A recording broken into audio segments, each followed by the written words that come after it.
प्रिय दर्शकों, राधे राधे, जय श्री कृष्ण। मैं आपका ज्योतिष सलाहकार सुदर्शनाचार्य संदीप त्रिपाठी आपके अपने YouTube चैनल एस्ट्रो राधे गुरु में आप सबका हार्दिक स्वागत एवं अभिनंदन करता हूं।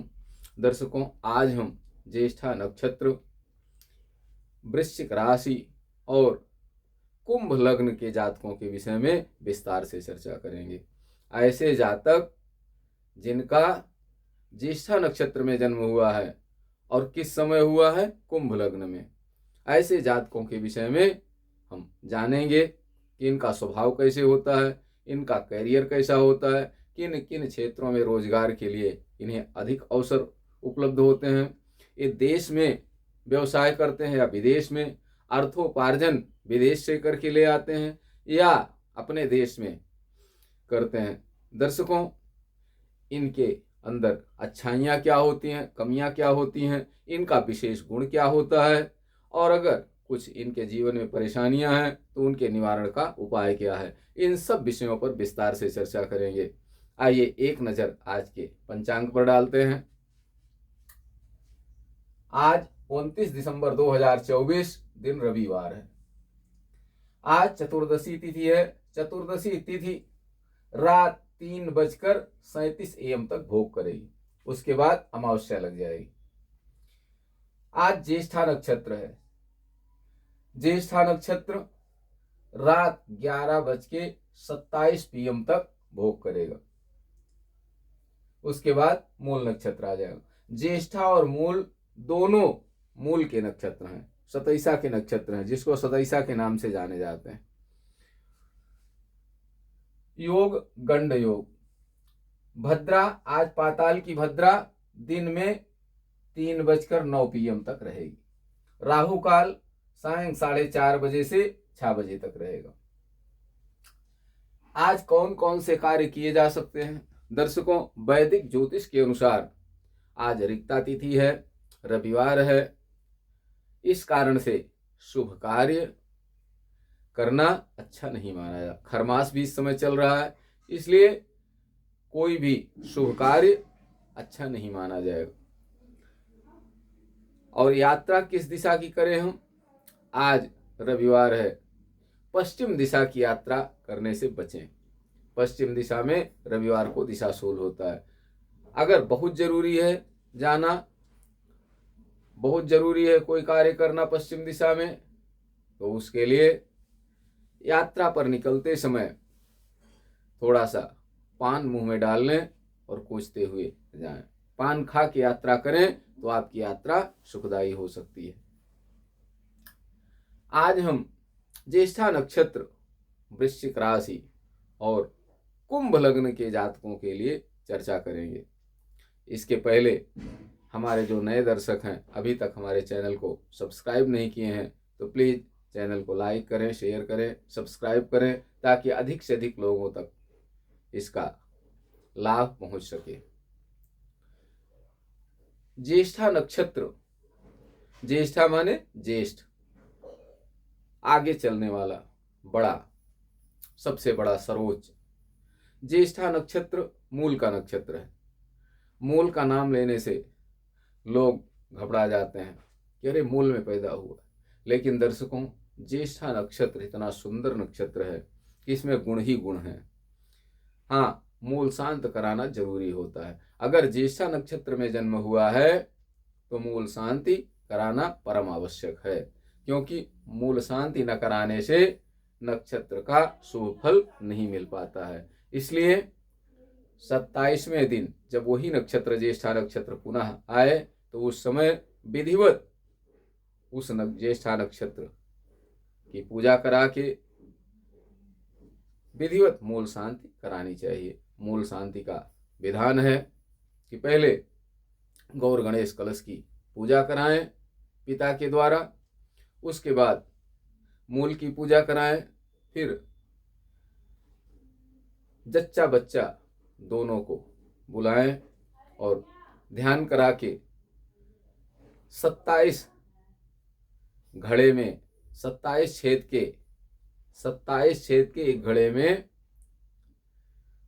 27 घाट का पानी, 27 पेड़ की पत्ती, सरौषधि आदि डाल करके पूजन करा के और उसके जल से छींटा करें और फिर विधिवत स्नान कराएं। विधान तो यह है कि उसी जल से विधिवत स्नान कराएं और स्नान करा के फिर आके हवन आदि करें तो मूल शांति संपन्न होती है। छायादान करें। दर्शकों, ज्येष्ठा नक्षत्र में जन्म लेने वाले जातक बहुत यशस्वी होते हैं, पराक्रमी होते हैं, धनी होते हैं, ये परोपकारी स्वभाव के होते हैं और बड़े दृढ़ निश्चयी होते हैं। ये बड़े दृढ़ निश्चयी होते हैं और प्रबल इच्छा शक्ति इनमें होती है। काम के प्रति निष्ठा होती है। ये आलसी नहीं होते हैं।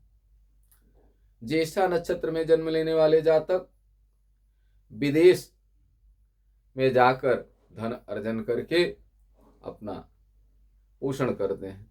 विदेश यात्रा से धनार्जन प्राप्त करते हैं। ज्येष्ठा नक्षत्र के जातक ज्येष्ठा नक्षत्र के स्वामी बुध हैं और ज्येष्ठा नक्षत्र के देवता इंद्र देवता हैं। तो जाहिर सी बात है कि बुध का प्रभाव इनके जीवन पर जरूर पड़ता है और पूरे जीवन बुध का प्रभाव रहता है। क्यों?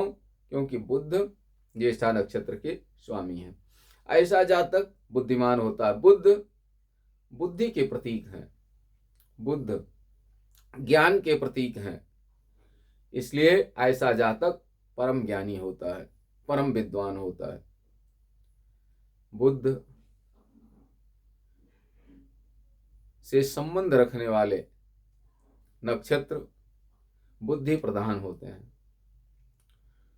ज्येष्ठा नक्षत्र के जातक प्रबल इच्छा शक्ति के होते हैं। अगर हम इनके स्वास्थ्य के विषय में चर्चा करें तो इनका स्वास्थ्य बहुत हद तक सामान्य होता है। सर्दी, जुखाम, बुखार की शिकायतें आम होती हैं इनको। अगर कोई गंभीर बीमारी की चर्चा करें तो विशेष करके महिलाओं में गर्भाशय से संबंधित बीमारी हो सकती है, इसलिए अपने खान पान का ध्यान रखें। दर्शकों, वृश्चिक राशि के स्वामी मंगल होते हैं। मंगल का स्वभाव उग्र होता है। मंगल तामसी प्रकृति के ग्रह। तो वृश्चिक राशि वाले बुद्धिमान होते हैं, मेधावी होते हैं, लेकिन यहीं पर अगर इनको कोई छेड़ दे तो फिर इनके क्रोध की पराकाष्ठा होती है और ये आपा खो बैठते हैं। और वर्तमान समय में, प्रेजेंट में, वृश्चिक राशि वालों पर चंद्रमा नीच के हैं। वृश्चिक राशि जिनकी है नीच के चंद्रमा है। तो ऐसी स्थिति में मानसिक तनाव से बचने के लिए मंगल और चंद्रमा को स्ट्रांग करने की कोशिश जरूर करें। वृश्चिक राशि के जातक तुनक मिजाज होते हैं लेकिन निष्ठावान होते हैं। ये अपने कार्य को ईमानदारी से पूर्ण करते हैं। ये स्वतंत्र विचार के होते हैं, अपने मन के अनुसार काम करना इनको पसंद है। ये सुखी देखे जाते हैं। दाम्पत्य जीवन भी इनका सुखमय होता है।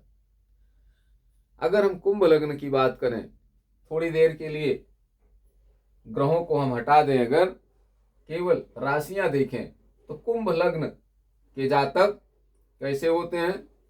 कुंभ लग्न के स्वामी शनि होते हैं। कुंभ लग्न के लिए बुध और शुक्र योग कारक होते हैं, अर्थात बुध और शुक्र मददगार होते हैं। किसके लिए? कुंभ लग्न में जन्म लेने वाले जातकों के लिए।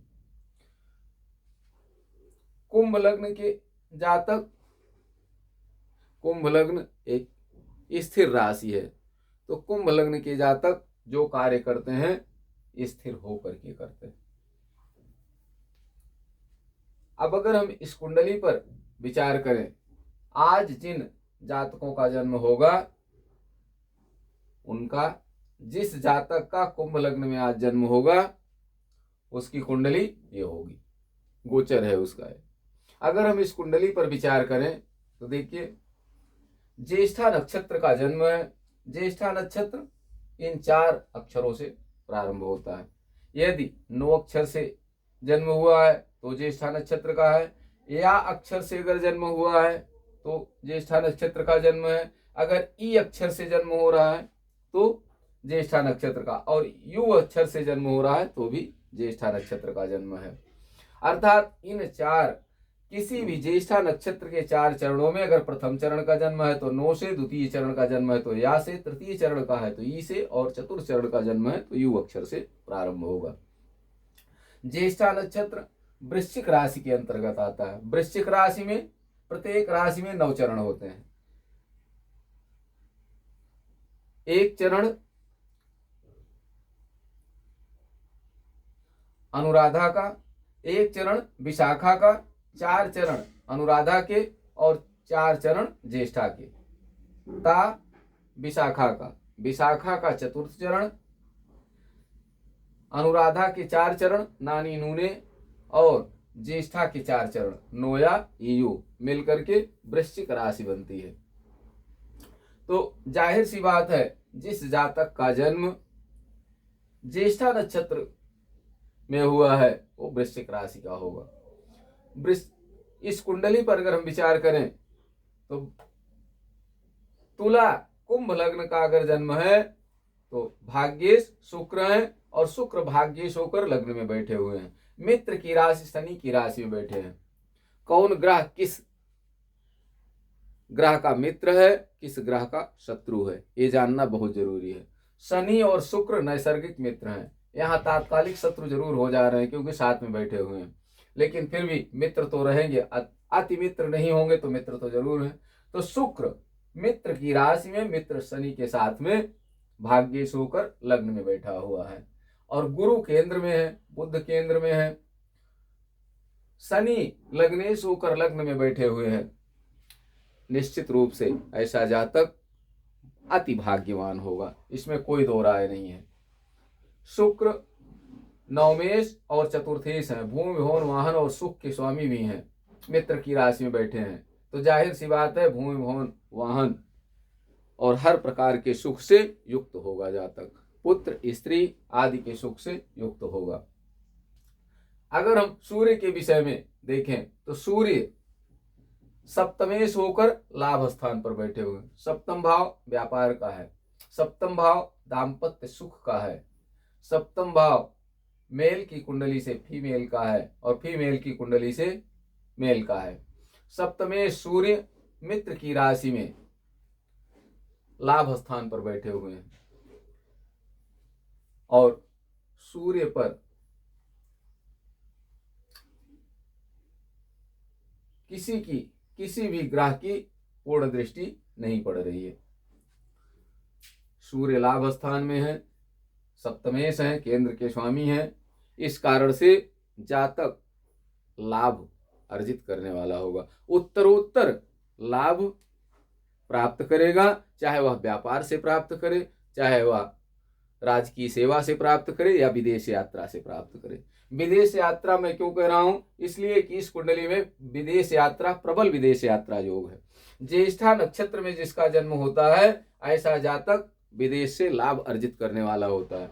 और इस कुंडली में द्वितीय और अष्टम भाव में राहु केतु बैठे हैं। अगर द्वितीय और अष्टम भाव में पापक ग्रह हो तो निश्चित मानिए कि ऐसा जातक विदेश से धन प्राप्त करता है, विदेश यात्रा करता है, विदेश में बसता है और वहां से धनार्जन करता है।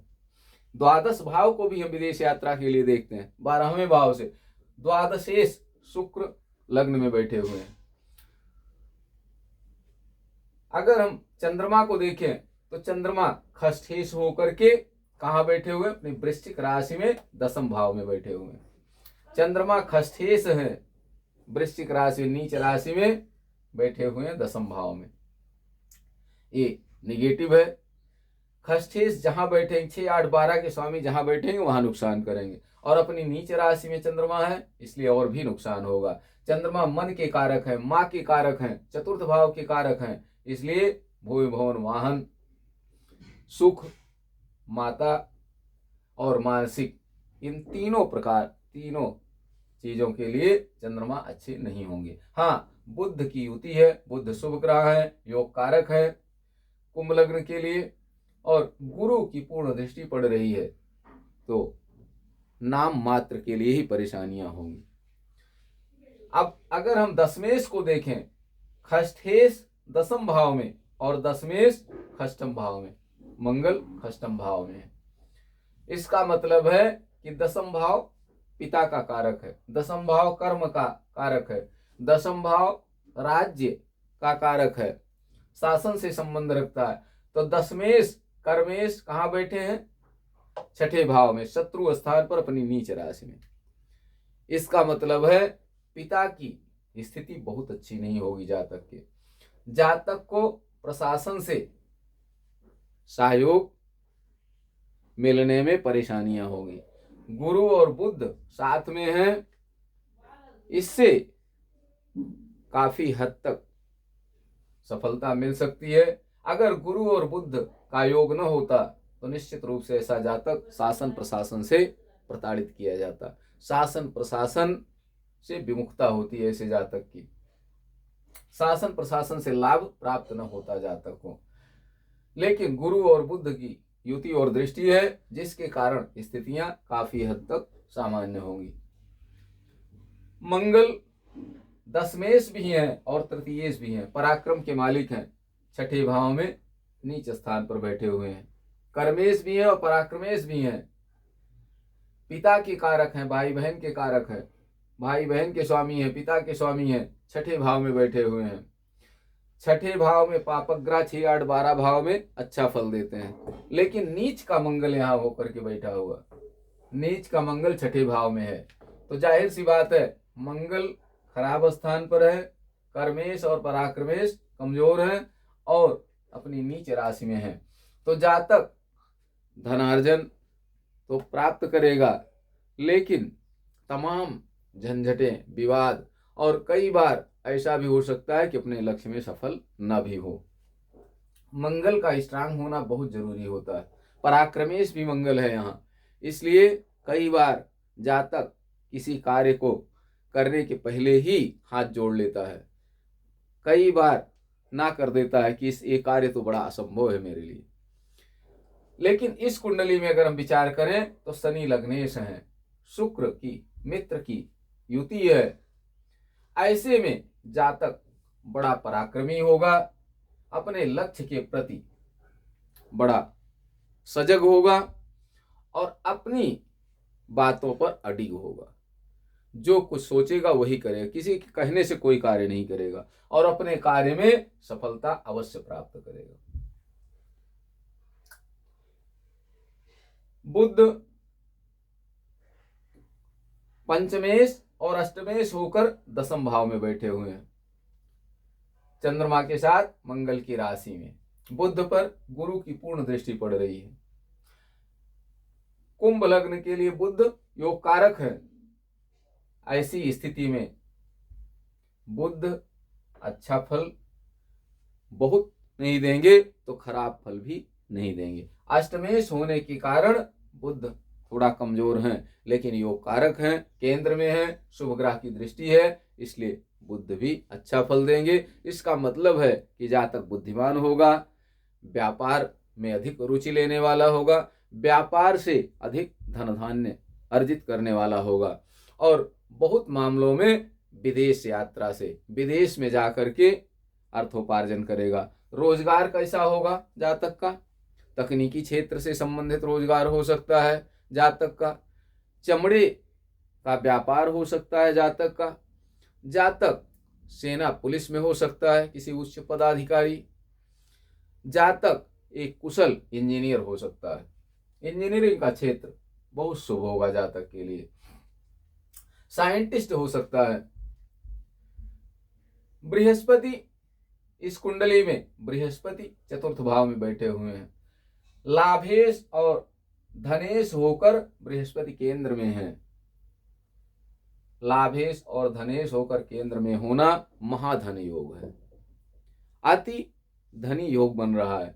देखिए शुक्र और शनि यहाँ राजयोग बना रहे हैं और दूसरा गुरु यहाँ पर धन योग बना रहे हैं, तो निश्चित रूप से ऐसा जातक अति भाग्यशाली होगा, इसमें कोई दो राय नहीं है। गुरु मार्केश हैं, कुंभ लग्न के लिए बृहस्पति अशुभ होते हैं। बृहस्पति की दशा अंतरदशा में नाना प्रकार की परेशानियों का सामना करना पड़ सकता है। बृहस्पति खराब भाव के स्वामी है, स्वास्थ्य के लिए अच्छा नहीं है और शत्रु की राशि में है। इतना जरूर है कि केंद्र में है बृहस्पति, बुध की दृष्टि पड़ रही है। ऐसे में स्वास्थ्य संबंधी समस्याएं तो आएंगी, लेकिन उनका निराकरण बड़ी आसानी से हो जाएगा। अधिक परेशानियों का सामना नहीं करना पड़ेगा। धन की स्थिति बहुत साउंड होगी जातक की।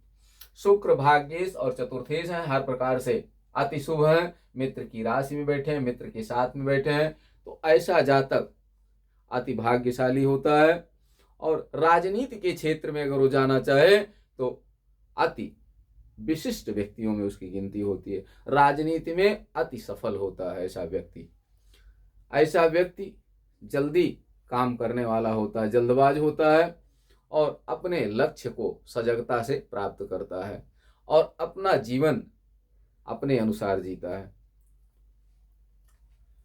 ज्येष्ठा नक्षत्र भी अग्रणी होने का सूचक है, आगे चलने वाला है। और शुक्र और शनि की भी पोजीशन यहाँ बहुत अच्छी है। निश्चित रूप से अगर ऐसा जातक राजनीति के क्षेत्र में जाता है तो एक कुशल राजनीतिज्ञ, मंत्री, मिनिस्टर, यहाँ तक कि प्रधानमंत्री भी हो सकता है। देश का संचालन करने वाला, किसी देश या प्रदेश का संचालक हो सकता है, मुखिया हो सकता है। शनि लग्नेश है और द्वादशेश भी हैं। अगर 6, 8, 12 भाव से संबंध हो जाए किसी ग्रह का तो उसका योग, राजयोग विशेष करके कमजोर हो जाता है। तो यहाँ शुक्र और शनि से राजयोग बन रहा है। शनि का 12वें भाव से संबंध है, इसलिए कुछ न कुछ योग कमजोर होगा, लेकिन इसके बावजूद भी एक प्रबल राजयोग है, इसमें कोई दो राय नहीं है। राहु द्वितीय भाव में बैठे हैं, जातक को चमत्कारिक रूप से धन लाभ कराने वाले होंगे। केतु अष्टम भाव में है। केतु ये दर्शाते हैं कि जातक समुद्र पार जा करके अपना कार्य करेगा, धनार्जन करेगा, व्यापार करेगा और कई बार विदेश में बस भी जाते हैं ऐसे जातक। दर्शकों, अगर ओवरऑल कुंडली के विषय में हम चर्चा करें तो बहुत चीजें पॉजिटिव है। निगेटिव में स्वास्थ्य संबंधी समस्या बृहस्पति और मंगल से हो सकती है। मंगल की महादशा अंतरदशा में जातक को शत्रुता का सामना करना पड़ सकता है। कई बार ऐसा लगे कि मैं पराजित हो जाऊं तो समझौता भी करना पड़ सकता है उसे, क्योंकि जातक बुद्धिमान होगा। जिस भी जातक की कुंडली होगी ऐसा जातक निश्चित रूप से अति बुद्धिमान होगा, तो अपने भविष्य को देख करके निर्णय करने वाला होगा। कहीं भागे वीर, कहीं मारे वीर। तो अगर अपनी पराजय देख रहा है तो वहां समझौता भी कर सकता है। मंगल को स्ट्रांग करने की कोशिश करें। मंगल पराक्रमेश और कर्मेश है। कर्म के बिना कुछ प्राप्त नहीं होता। मंगल कमजोर है, कमजोर भाव में बैठे हैं, कमजोर राशि में बैठे हैं, नीच राशि में बैठे हैं। ऐसी स्थिति में मंगल को स्ट्रांग करने की जरूर कोशिश करें। मंगल के मंत्र का जाप करें। ओम अंगारकाय नमः। वैदिक मंत्र मंगल का है ओम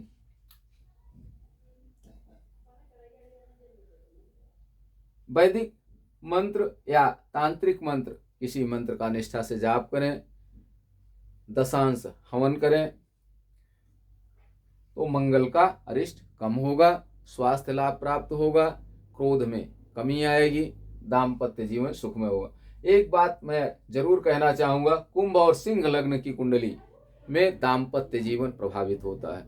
ऐसे लोगों का दाम्पत्य जीवन बहुत मधुर नहीं होता। लेकिन यहाँ शुक्र लग्न में बैठे हुए हैं भाग्येश होकर के, गुरु केंद्र में है, बुध दशम भाव में है, तीनों शुभ ग्रह केंद्र में है, इसलिए बहुत कम संभावनाएं हैं। जातक मैनेज करने में, पारिवारिक जीवन को मैनेज करने में बहुत हद तक समर्थ होगा और इनका पारिवारिक जीवन मधुर होगा।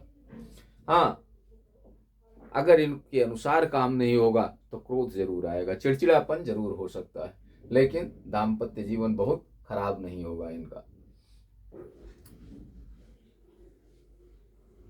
वृश्चिक राशि पर अगर हम वर्तमान समय की चर्चा करें तो शनि की ढैया चल रही है, इसलिए शनि से कुछ परेशानियां इनको हो सकती हैं। वृश्चिक राशि इस समय हर प्रकार से अच्छी है। वृश्चिक राशि के जातकों को राजकीय सेवा में पदोन्नति प्राप्त हो सकती है, विवाह आदि मांगलिक कार्य घर में हो सकते हैं, पारिवारिक सुख प्राप्त होगा, न्यायालय मुकदमा में सफलता प्राप्त होगी। लेकिन शनि की ढैया होने के कारण इन सब में व्यवधान भी उत्पन्न हो सकता है, परेशानियों का सामना भी करना पड़ सकता है। इस सब से बचने के लिए शनि की शांति का उपाय करें। ओम शनशनैश्चराय नमः मंत्र का जाप करें, या शनि भगवान के पास पीपल के वृक्ष के नीचे, पीपल वृक्ष की जड़ के पास तिल के तेल का या सरसों के तेल का दीपक जलाएं। हनुमान जी की उपासना करें, सुंदरकांड, हनुमान चालीसा यथासंभव यथाशक्ति पाठ करें तो शनिजन्य कष्ट से मुक्ति मिलेगी और हर प्रकार से जीवन दिव्य और भव्य होगा। दर्शकों, आज यहीं तक। अगले दिन के पंचांग के साथ हम फिर आपके साथ होंगे। तब तक के लिए आप सबको राधे राधे, जय श्री कृष्ण। आप सब स्वस्थ रहें, मस्त रहें, हंसते मुस्कुराते रहें। जय हिंद।